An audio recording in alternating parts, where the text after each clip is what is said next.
Here's why Joe Biden's economy is heading in the wrong direction. Economists polled by Refinitiv expect that between July and September America's economy grew at the slowest pace since the recovery began, an annualized rate of 2.7% and a massive step down from the 6.7% rate in the spring. At 2.7%, the pace of U.S. gross domestic product growth, the broadest measure of economic activity, would pretty much be where it was before the pandemic. The growth rate in the third quarter of 2019, for example, was 2.8%. So it's not terrible. It's just bad news by recovery standards, but the Federal Reserve Bank of Atlanta's GDP Now model looks even more dire, projecting an annualized growth rate of only 0.5% in the third quarter. Supply chain bottlenecks sharply curtailed activity last quarter despite the massive stimulus spending, said economists at Action Economics. For the Biden administration, it means the White House and lawmakers have their work cut out for them to get the recovery back on track. Washington said it will work with ports to resolve shipping backlogs, which sounds promising, but right now some $24 billion worth of goods are still floating on container ships outside the ports of Los Angeles and Long Beach. Shortages everywhere you look. The supply chain crisis is a problem everywhere. Factories are waiting for materials and parts, and consumers are standing by for finished products as prices continue to soar. U.S. industrial production declined in September by 1.3% as manufacturers struggled with shortages of materials and qualified workers. Over time, the supply chain gridlock should ease, or at least that's the hope.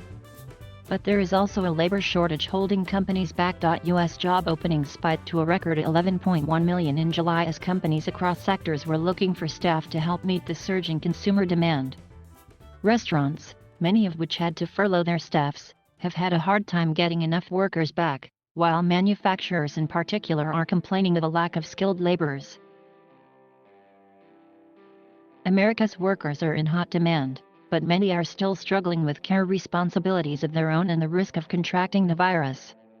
Those millions of unfilled jobs also mean that workers can afford to wait until they find a good opportunity. In response, many companies are raising wages to attract potential employees. Nervous consumers. Rising wages are definitely good for consumers, but Americans still had lots of other things to worry about in the third quarter. For one, the more infectious Delta variant of the coronavirus hurt consumer sentiment, sending the indicator to its lowest level since December 2011. The renewed rise in infections temporarily hurt customers' willingness to be around strangers at restaurants or in airplanes. Meanwhile, inflation kept hitting new highs. In June, July, and September, consumer price inflation stood at 5.4% year-over-year, a 13-year high. Another inflation measure, the price index that tracks consumer spending, rose to 4.3% year-over-year in August, a 30-year high. Rising prices haven't deterred consumers, at least so far. But there is worry that prices could eventually rise high enough that Americans would start closing their wallets. Tuesday's consumer confidence data for October suggests this still hasn't happened and consumers are still happy to spend. Good news for the fourth quarter.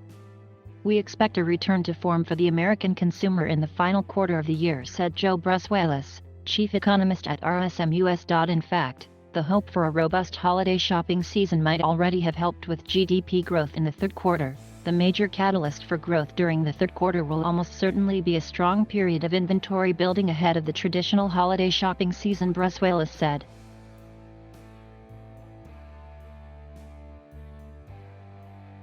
Thank you for watching. Please subscribe